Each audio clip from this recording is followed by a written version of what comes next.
Hello সবাইকে, আজকের একটা নতুন মিনি ব্লগে তোমাদের স্বাগত। আমরা চলে এসেছি মিও আমরে কেক নিতে। কি কারণ সেটা তোমাদের বলছি। বৌদিদের জন্মদিন ছিল নীল ষষ্ঠীতে, তো সেই দিন কিছু সেলিব্রেট করা হয়নি, তাই আজকে পুরোটা সেলিব্রেট করা হবে। সেই জন্য আমি আর শুভঙ্কর কেক নিতে চলে এসেছি, তারপরে বিরিয়ানিও নিয়ে নিই, কারণ আজকে রাতের মেন আইটেম হচ্ছে বিরিয়ানি।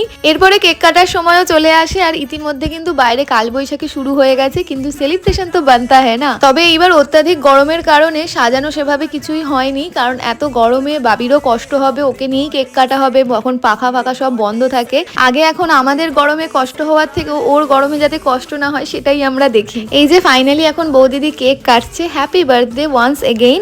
সবাই কিন্তু কমেন্টে অবশ্যই হ্যাপি বার্থডে লিখিও। তোমাদেরকেও একটু কেক বৌদিদি খাইয়ে দিল। আর এই যে সবাই এখানে আছে, তখন ফটো সেশন হচ্ছে আর সবাইকে কেক খাওয়ানোর পালা চলছে। এই যে ফাইনালি বাবি ঘুম থেকে উঠেছে, এবার ওকে কেক খাইয়ে দিচ্ছে। আজকে সন্ধ্যেটা মজা করে খুব ভালোভাবে কেটেছে। ভিডিওটা ভালো লাগলে লাইক শেয়ার সাবস্ক্রাইব করো। টাটা।